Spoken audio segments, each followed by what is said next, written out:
പള്ളിക്കൂദാശ 1 ലൂക്കായുടെ സുവിശേഷം 21 അധ്യായം 1 മുതൽ 4 വരെയുള്ള തിരുവചനങ്ങൾ. വിധവയുടെ കാണിക്ക.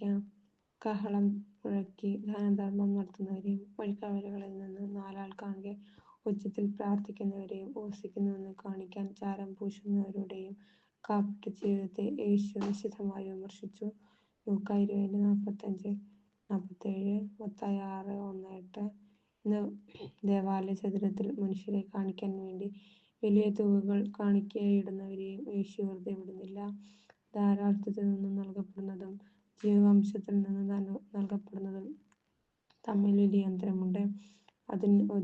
അതിന് ഒരു മൂന്നാം കണ്ണു തുറക്കപ്പെടണം. ഇതുപോലെയുള്ളൊരു സമ്പൂർണ്ണ സമർപ്പണത്തിന് യേശുവും തയ്യാറെടുക്കുകയാണല്ലോ. അപരന് വേണ്ടി ജീവനർപ്പിക്കുന്ന സമർപ്പിതർ അത് കണ്ടെത്തും. ദൈവം വന്ന് നിറയുന്നാൾ സൃഷ്ടിവസ്തുക്കൾ ദൈവികമായി മാറും. സാധാരണ കെട്ടിടം ദേവാലയമാകും. സാധാരണ മനുഷ്യർ പുരോഹിതരാകും. ഗോതമ്പും യേശുവിന്റെ ശരീരമാകും. സാധാരണ കാഴ്ചകൾ സുന്ദരമാകും. അയൽക്കാരൻ ദൈവത്തിന്റെ പ്രതിരൂപങ്ങളും. ലോകത്തിന്റെ മൂല്യങ്ങൾ കീഴ്മേൽ മറിയും. ഓട്ടക്കള്ളണ ഭണ്ഡാരത്തിൽ വീണ ഏറ്റവും മൂല്യമേറിയ കാണിക്കയായും ദരിദ്രർ ഭാഗ്യവാന്മാരാകും. പിൻപന്മാർ മുൻപന്മാരാകും.